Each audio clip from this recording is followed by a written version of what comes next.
내가 처음 주를 만났을 때 외롭고도 쓸쓸한 모습 말없이 홀로 걸어가신 길을 영광을 다 버린 나그네 정녕 그분이 내 형제 구원해 나의 영혼도 구원하려나 의심 많은 토마처럼 물었네 내가 주를 처음 만났나 내가 다시 주를 만났어 죄악으로 몹쓸 병든 몸 조용히 내 손 잡아 이끄시며 병든 자여 일어나거라 눈물 흘리며 참회하였었네 나의 믿음이 뜨거워졌네 그러나 죄악이 나를 삼키고 내 영혼 갈 길을 잃었네 내가 이제 주를 만나면 죽음의 길 벗어나려네 편찮는 은혜와 사랑 베푸신 그분만이 나의 구세주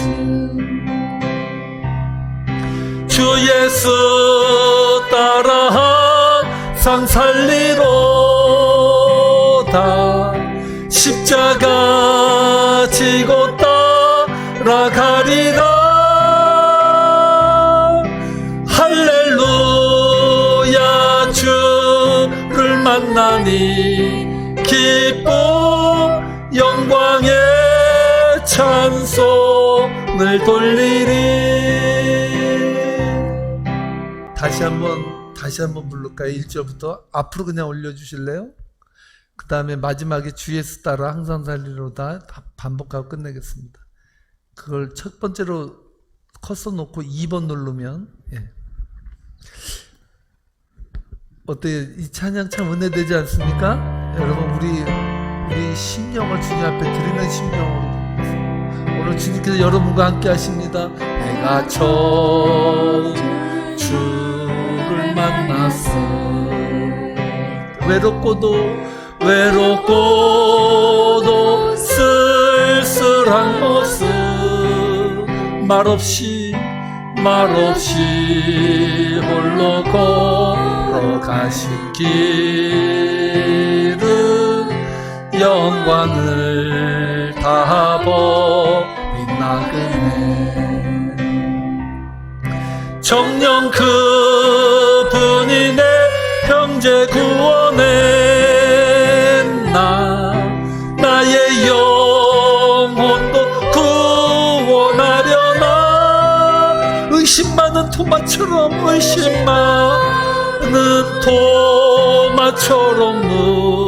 물었네 내가 주를 처음 만나나 내가 다시 주를 만났어 주님 여러분과 지금 함께 하십니다 죄악으로 몹쓸 병든 우리 주님께 여러분을 맡기시기 바랍니다 주여 능히 내 손 잡아 이끄시며 병든 자여 일어나거라. 눈물 흘리며 참회하였었네. 나의 믿음이 뜨거웠었네. 그러나 죄악이 나를 삼키고 내 영혼 갈 길을 잃었네. 내가 이제 주를 만나면 죽음의 길 벗어나려네.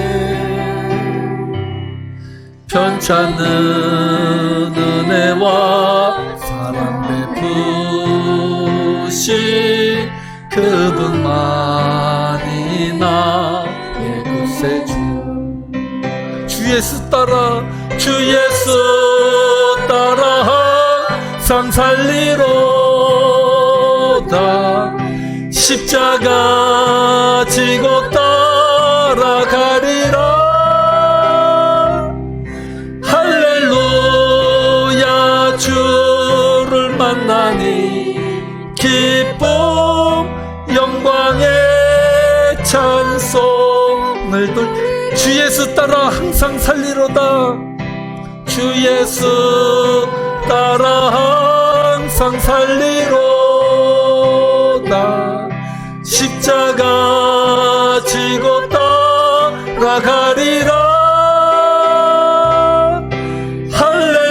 할렐루야 주를 만나니 주의 영광의 찬송을 돌리리.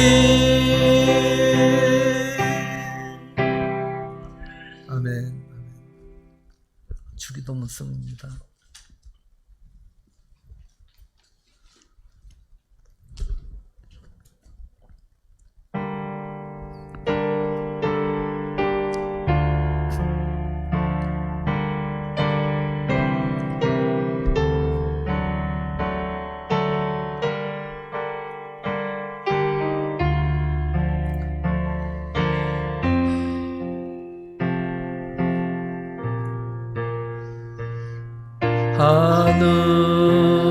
하늘에 계신 아버지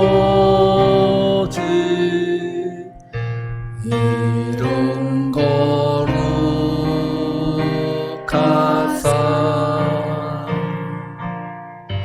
주님 나라 임하시고 뜻이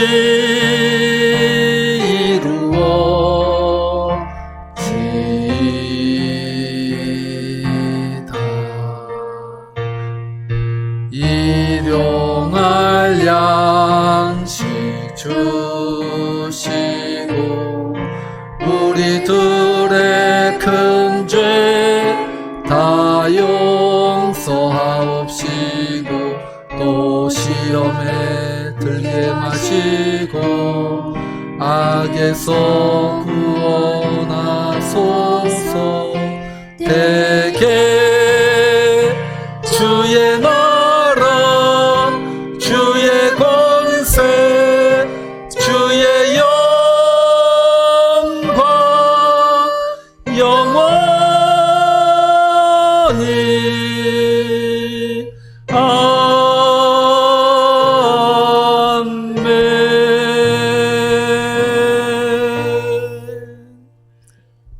김성전 도사님 이 예배를 위해서 기도해 주시겠습니다. 예, 다 같이 기도하겠습니다.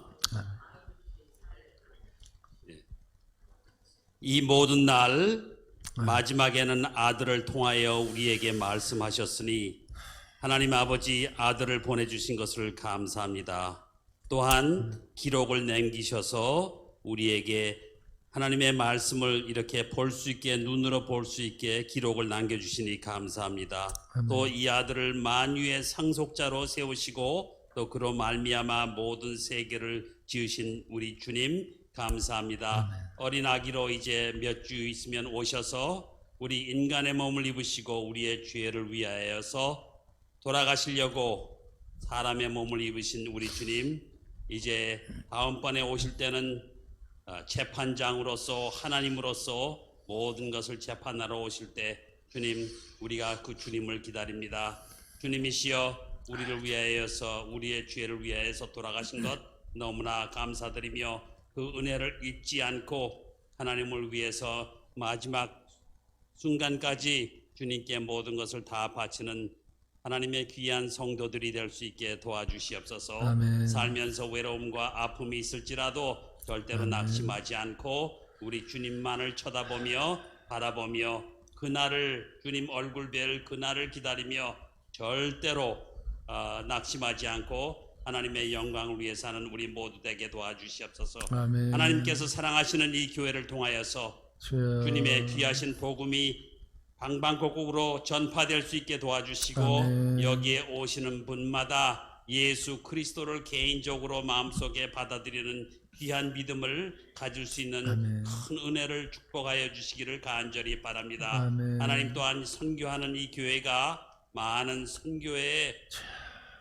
결과와 열매를 많이 맺어서 주님께 영광과 기쁨을 드리는 이 교회를 삼아 주시기를 간절히 바라고 우리 모두가 하나가 되어서 한 마음으로 우리 한 주님을 섬길 수 있게 충성된 마음을 허락하여 주시기를 간절히 아멘. 바랍니다. 주님께서 지도자 목사님을 기억하여 주시고 영적으로 또 육적으로 강건하게 잡아주시고 절대로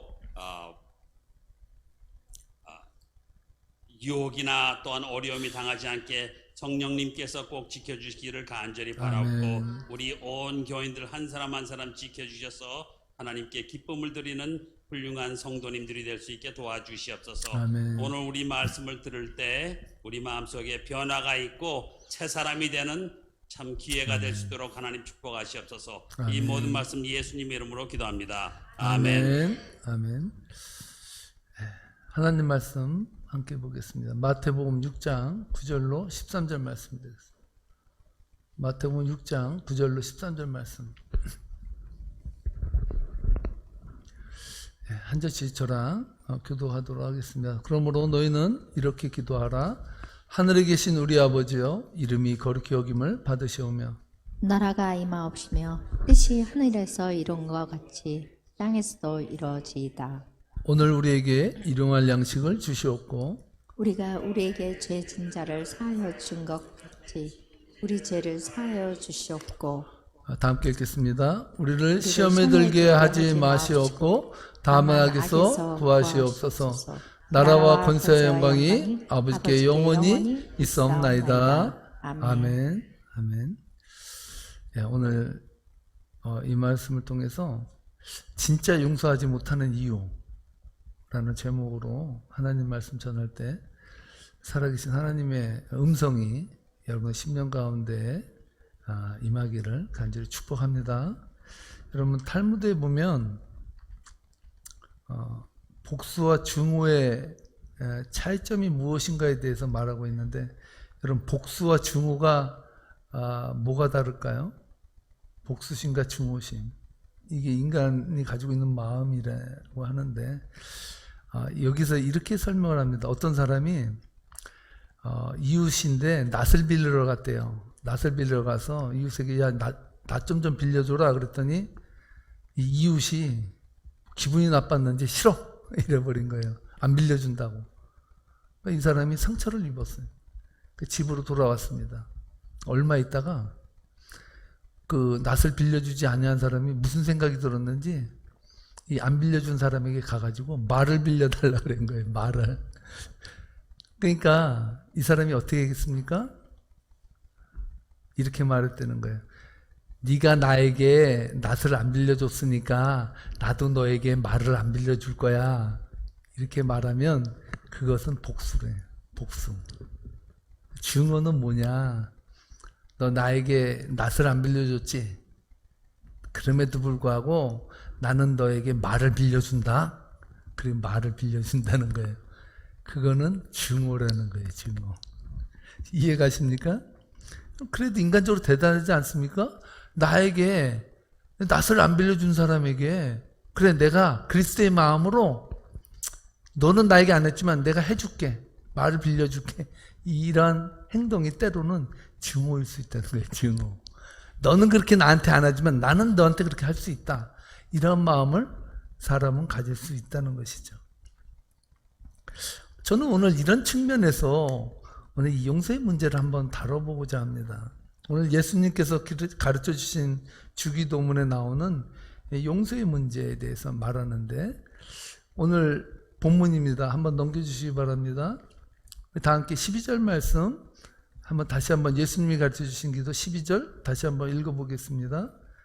우리가 우리에게 죄 지은 자를 사하여 준 것 같이 우리 죄를 사하여 주시옵고. 아멘. 이 말씀을 말을 빌려준 사람에 대입해 보면 예수님이 하신 말씀의 뜻을 좀 더 선명하게 풀어낼 수 있을 것 같은데요. 네가 낫을 빌려주지 않았지만 나는 너에게 말을 빌려줄 수 있다. 바꿔 말하면 너는 나에게 상처를 주었지만 나는 그대로 상처를 갚아주지 않겠다는 결단이 오늘 본문에서 말하는 용서의 개념이 아니라는 것. 그것을 먼저 우리는 집어낼 필요가 있어요. 우리가 때로요 크리스찬적으로 내가 용서한다는 마음이 어떤 마음이 있냐면요 바로 증오의 마음이 있어요. 그래 너는 나에게 굿다이로 했지? 나는 그거에 안 해 그렇게. 그러면서 그에게 선을 베풀 수 있다는 겁니다. 바꿔 말하면 내가 어려운 환경 가운데 용서했기 때문에 우리도 용서받을 수 있다는 말씀. 그러니까 우리가 우리에게 죄 지은 자를 내가 사해 줬으니까 하나님한테 그러는 거예요. 내 죄도 이제 좀 사해 주십시오. 이렇게 말할 수 있잖아요. 어떻게? 저도 저에게 용서하지 못할 사람을 용서했습니다. 그러므로 이제 내 죄도 용서해 주시죠. 우리가 이렇게 하나님 앞에 기도드리는 것이 오늘 본문의 말씀의 내용인가 이런 생각을 해볼 수 있다는 거예요. 좀 헷갈리는 것은요. 마태복음 18장에 보면 여러분 잘 아시는 1만 달란트 비유 얘기 나오잖아요. 1만 달란트 비유를 보면은 용서의 문제를 다루는데 그러죠. 어떤 임금에게 1만 달란트의 빚을 진 사람이 있다는 거예요. 그 사람이 그 임금에게 왔는데 임금님이 뭐라 그랬습니까? 야, 너 내 돈 갚어. 네 처와 자식을 다 팔아서 네 재산 다 팔아서 빨리 돈 가져와 이랬다는 거예요. 여러분 1만 달란트가 얼마만큼의 돈인지 여러분 많이 들으셨죠? 예수님이 사시던 그 시대에 갈릴리와 베레아 지방에 전 국민이 내는 텍스가 1년에 200달란트였대요. 200달란트. 그러니까 갈릴리에 사는 그 도시민과 베레아에 사는 사람들이 함께 합쳐서 한 푼도 안 쓰고 50년을 벌어야 벌 수 있는 돈이 1만 달란트예요. 그래서 이 종이 줬다는 거예요. 그냥 엄청난 거지. 이건 갚을 수가 없는 돈이죠. 도저히. 그러니까 이 1만 달란트 빚진 사람이 완전히 고개를 떨궜을 거예요. 그리고 제가 보기에는 아마 제 느낌으로는 눈물을 뚝뚝 흘렸을 것 같아. 어떻게 갚어 어떻게 하면서 울면서 있으니까 임금이 너무 불쌍하게 보여. 그래서 에이 야 그냥 안 갚아도 돼. 내가 그 돈을 탕감해 줄게. 널 위해서. 이랬다는 거예요. 여러분 이건 대단한 은혜 아닙니까? 여러분들이 만약에 저에게 10억을 줬다고 생각해봐. 전 밤잠을 못 잘 거야. 예? 10억을 줬는데 10억의 돈을 에이 그래 갚지 마. 내가 탕감해 줄게. 그래 봐요. 완전히 여러분 새 세상 사는 거 아니에요? 새 세상? 완전히 팔자 고친 거예요. 팔자. 너무나 기뻤죠. 기뻐가지고 밖에 나와서 이제 룰루랄라 노래하면서 예수님 찬양, 예수님 찬양 하고 갔을 거예요. 가다가 길거리를 가다 보니까 원수는 외나무다리에서 만난다고 백다나리온의 빚을 진 사람을 만난 거예요. 그러니까 이 사람이 어떻게 합니까? 백다나리온의 빚을 진 것. 백다나리온은 돈이 얼마라 그랬습니까? 1데나리온이 하루 품삯이에요. 그러니까 쉽게 얘기하면 3달치 월급을 빚진 거죠. 그 3달치 월급을 빚진 사람을 만나니까 어떡합니까? 멱살을 잡고서 이 자식 너 잘 만났다. 내 돈 왜 안 갚어? 내 돈 돌리동 하면서 끌고서 질질 끌고 갔을 거야 아마. 어디까지? 자기 집에 있는 옥이 감옥이 있는 자기 집까지 끌고 갔어. 그러니까 옥이 있을 정도면 이 사람들 좀 사는 거예요. 1만 달란트를 빌렸으니까. 그 끌고 가가지고 이 백다나리온 빚진 사람을 그 감옥에다 쳐넣어버렸어요. 그리고 뭐라 그럽니까? 너 네 돈 다 갚을 때까지 절대 너 안 꺼내준다? 너 절대 용서 못한다? 그런 거예요. 그러니까 그 옆에 있는 사람들이 민망해서 야, 어떻게 저 인간이 저럴 수 있냐? 2만 달란트 빚을 탕감받고도 백다나리온의 빚을 탕감 못해주는 저 인간은 인간도 아니야. 그러면서 임금에 가서 일렀어요. 임금이 저 자식이 1만 달란트를 빚을 탕감받고 나가다가 백다나리온의 빚을 진 사람을 만났는데 멱살을 잡고 옥에 가두어서 다 갚을 때까지 안 꺼내준다 그러네요. 뭐야 이 자식이? 하면서 임금이 뭐랍니까? 그 자식 데려와 이런 거죠. 그래서 데려와 가지고 그 포졸들에게 말했겠죠. 야, 이 자식 감옥에 쳐넣어서 1만 달란트 빚을 다 갚을 때까지 절대 꺼내주지 마라 이렇게 말했습니다. 여러분 이 말씀을 하시고 나서 마태복음 18장 35절에서 예수님 뭐라고 말하냐면요. 함께 읽어보겠습니다. 마태복음 18장 35절 시작. 너희가 각각 마음으로부터 형제를 용서하지 아니하면 나의 하늘아버지께서도 너에게 이와 같이 하시리라. 너 용서 못해? 그러면 나도 너를 절대 용서하지 않을 거야. 이렇게 하나님께서 말씀하는 거예요. 자, 그렇다면 여러분 이 말씀을 여러분 어떻게 받아들이겠습니까? 내가 용서 못했기 때문에 내가 주님을 또 용서 못 받는구나.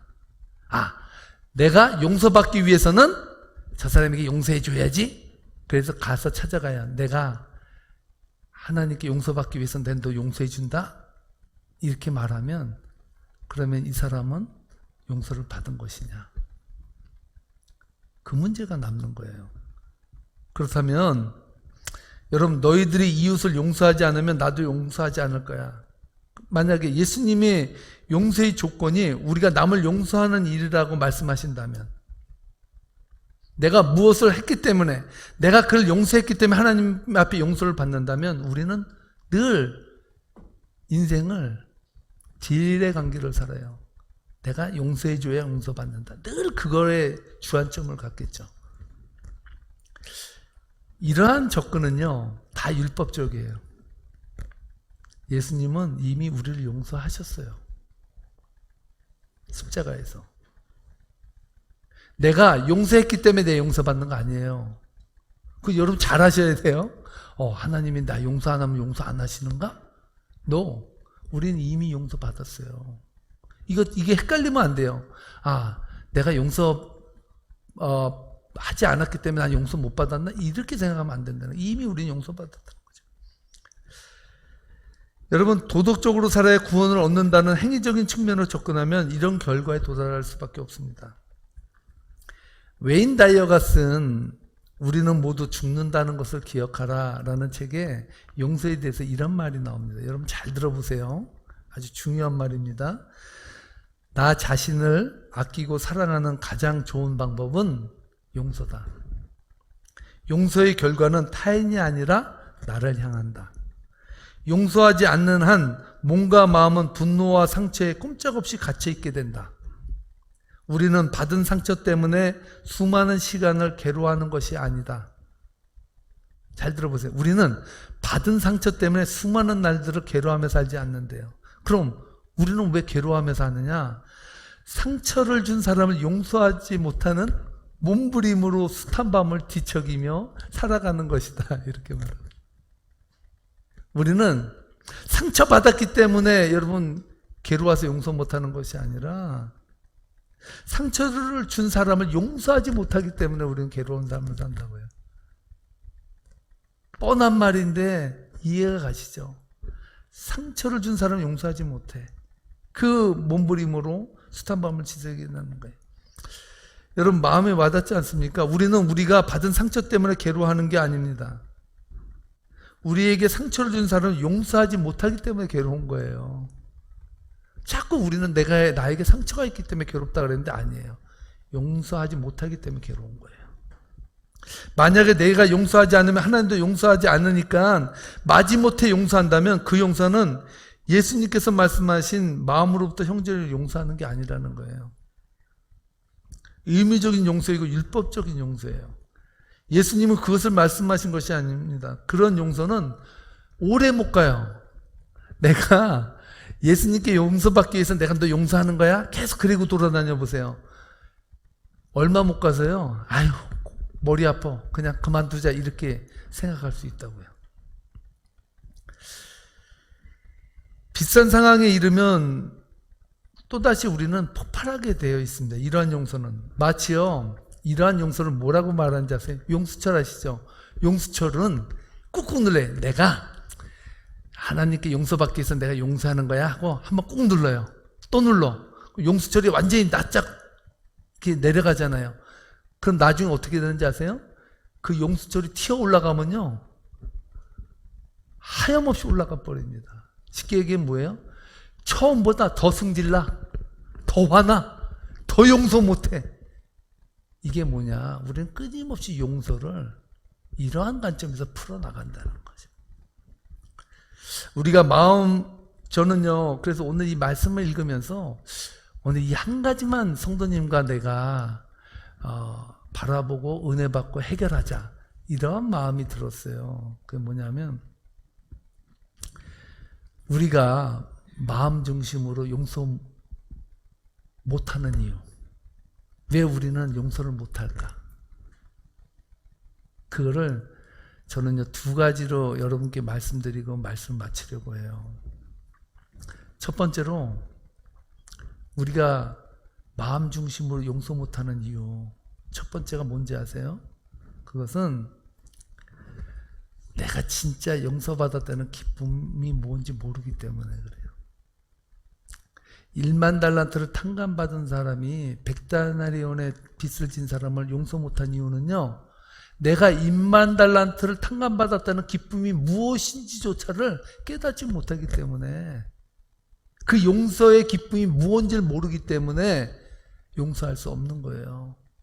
아무리 십자가에서 나를 위해서 죽으신 그 예수 그리스도의 십자가의 구속으로 말미암아 내가 용서받았다는 것을 맨날 들은다고 해서 그것이 내게 마음에 와닿지 않는다는 거예요. 깨달음이 안 와. 그러면 우리는 늘 용서를 율법으로 풀어가게 돼 있어요. 그래서 우리가 용서의 문제를 다룰 때 놓쳐서는 안 되는 게 한 가지 있어요. 아주 중요합니다. 이건 여러분들에게만 드리는 팁이에요. 용서의 문제를 다룰 때 가장 중요한 거 따라하시 바랍니다. 성령님을 의지하라. 내 신과 내 능력으로 내가 하는 용서는요, 죽었다 깨나도 온전한 용서를 이루지 못해요. 보혜사 성령님을 의지하고 내가 할 수 없는 일을 이미 십자가에서 이루심으로 말미암아 우리에게 보내주신 그 보혜사 성령님을 의지하는 용서. 그 보혜사 성령님의 그 은혜가 나에게 왔다라는 것을 우리가 깨닫게 될 때, 내가 정말 용서받았구나라는 것을 느끼게 될 때, 우리는 비로소 우리 마음속에서 봄날 눈 녹듯이 우리의 마음속에 응어리진 것들이 풀려지게 되어 있다는 거예요. 할렐루야.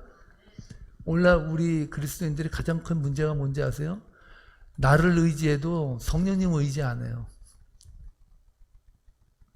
오늘 우리의 삶 가운데 성령님은요, 말할 수 없는 탄식으로 우리가 간구하지 못하는 것까지도 대신 간구해 주시는 분이에요. 할렐루야.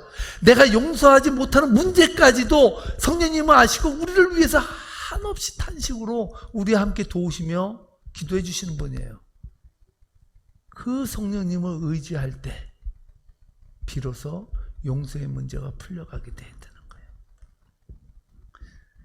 아무리 김 목사가요, 여러분 용서하고 사랑하라고 100번 외쳐도요, 성령님의 강권하심, 여러분의 심령을 저의 목소리를 통해서, 저의 말씀을 통해서 여러분의 심령을 때리지 않으면 깨달음이 없어요. 한 귀로 들어서요, 오늘 좋은 거 강연 들었다. 제 아내가 미국에 왔을 때 무신론자였잖아요. 저는 제 아내랑 사귀길 때 제 아내가 조건이 있었습니다. 그게 뭔지 아세요? 절대로 목사 안 된다. 그래서 저는 그때 너무나도 어려웠기 때문에 목회 안 한다고 선언했습니다. 저는 난 목회할 수 있는 형편도 아니고 안 하니까 염려하지 마라. 그래서 서로 사귀게 됐거든요. 주일날 교회 가잖아요. 그럼 제 아내가 옆에서 푹 찔릅니다. 좀 있다. 뭐라고 하는지 아세요? 예배 끝나고 뚝섬 놀러 가자 그래. 그러던 제 아내가 미국에 와가지고 처음에도 신앙생활을 잘하지 못했어요. 그래서 제 아내는 목사님의 설교에 따라서 헌금의 양을 달리했대. 오늘 은혜가 별로 안 된다 그러면 20불. 오늘도 목사님 좀 뭔가 하시는데 그럼 50불. 그리고 야 대박이다 하면 100불 냈대요. 100불. 그런데 그런 마음속에 어느 순간인가 성령님이 찾아와 주신 거예요. 그렇게 자기의식과 자기중심으로 살아왔던 그 인생이 정말 성령님 앞에서 봄날 눈 녹듯이 그냥 내려지면서 하나님 나는 죄인입니다. 날 용서해 주시옵소서라고 그렇게 떼굴떼굴 울면서 하나님 앞에 회개 기도를 하면서 사모까지 됐잖아요. 할렐루야. 절대 목회하면 안 만난다고 했던 사람이 사모가 됐다고요. 그래서 저희 장모님 집안에서 아이러니 중에 하나가 저희 처제가 믿음이 무지 좋거든요. 그 처제가 그 어릴 때 그 조그만 손으로 우리 교회, 우리 가족 구원해달라고 기도해가지고 저희 처제는 사모감이라 그랬는데 정작 사모는 제 아내가 됐거든요. 놀라운 은혜죠. 여러분, 우리는 마음 중심으로 우리 성령님의 은혜가 오지 않으면 내 의와 내 노력과 내 힘으로는 안 돼요. 진짜 은혜를 못 만났기 때문에 용서를 못하는 거예요. 진짜 은혜를 못 받는 거예요.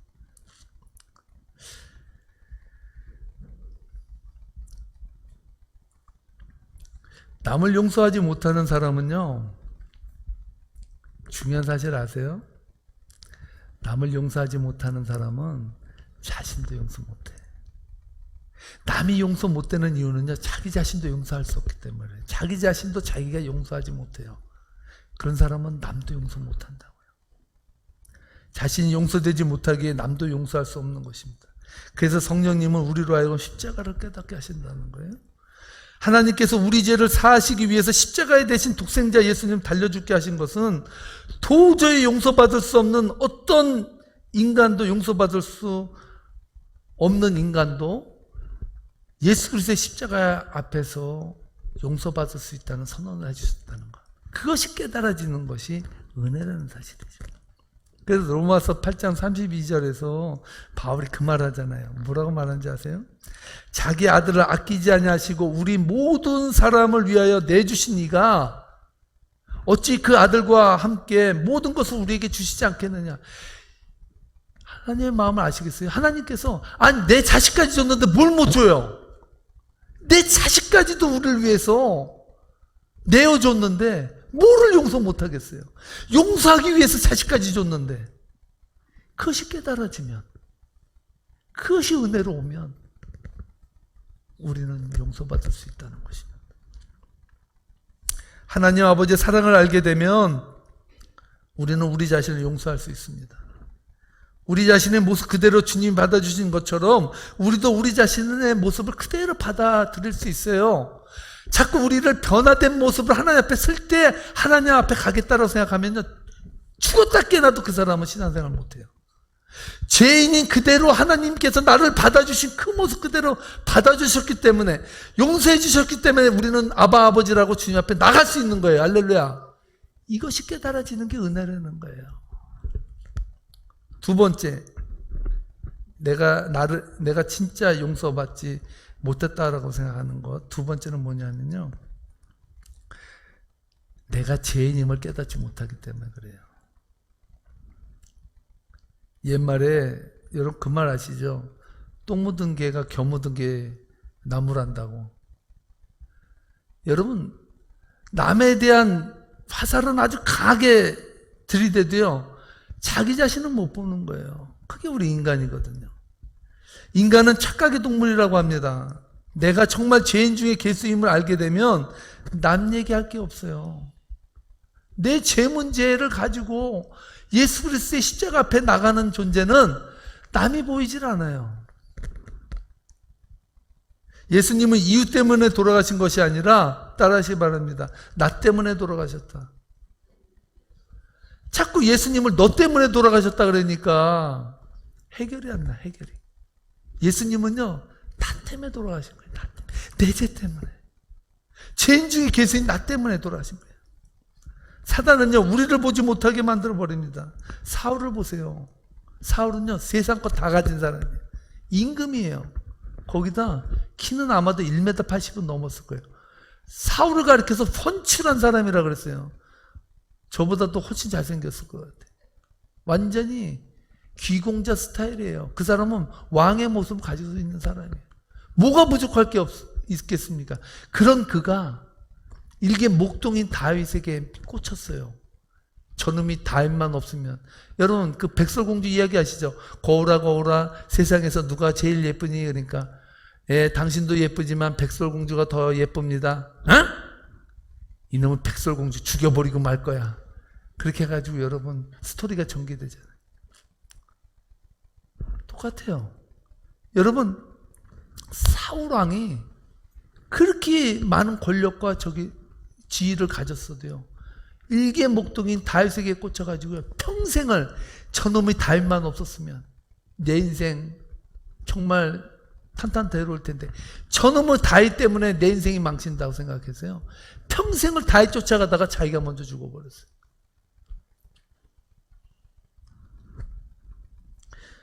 여러분, 다윗에 대한 질투와 증오와 분노로 점점된 인생을 살다가 다윗이 죽은 게 아니라 사울이 죽어버렸다. 그 옛말에 여러분 그 말 아시죠? 빈대 잡으려다 초가삼간 태운다는 말 있죠. 그 말이 진짜라고요. 여러분, 작은 것 하나 여러분 눈에 거슬리는 거 잡으려다가요, 정말 큰 일이 벌어지기도 하잖아요. 결국에는 자기라는 철장에 갇혀져서 옴짝달싹 못하는 신세가 되고 죽음에 이르게 되는 것이 용서 못하고 사는 사람들의 삶의 말로죠. 그러므로 우리가 우리에게 죄 지은 자를 용서해 준 것 같이 우리 죄를 용서해 달라는 청원은 우리의 죄의 무게를 먼저 볼 수 있어야 비로소 마음 중심에서 열리는 청원이 된다는 것이죠. 하나님께서 죄인 중에 괴수인 저를 용서해 주신 것처럼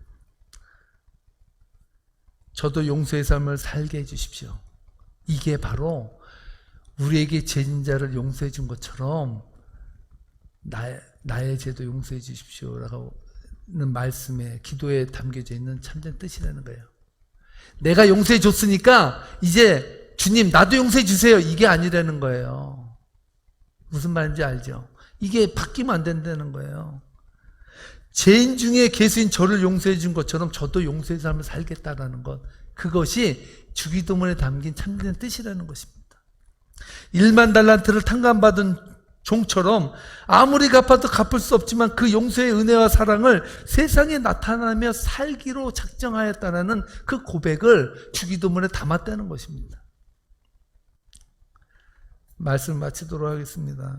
우리 마음속에 남을 미워하고 증오하는 마음을 가지고 살면 그 삶 자체가 지옥의 삶입니다.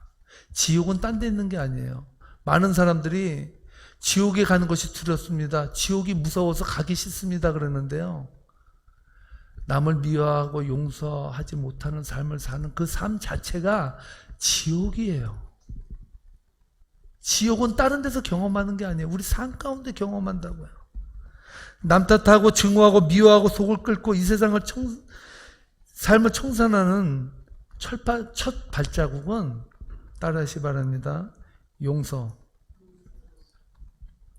그래서 오늘 여러분 다른 건 다 잊어먹어도 돼요. 오늘 김 목사 무슨 말 했지? 기억 안 하셔도 돼. 근데 한 가지는 꼭 기억하시기 바랍니다.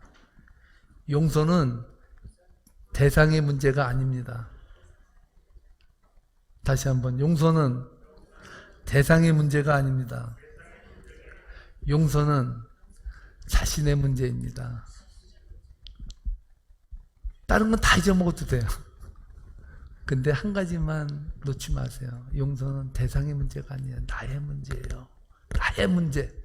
나와 하나님과의 풀지 못한 그 숙제가 풀리면 용서의 문제는 풀려져요. 할렐루야. 사단은 끊임없이 그것을 우리를 하여금 올무로 잡고 우리를 움직여가요. 사단을 이길 수 있는 힘은 용서예요.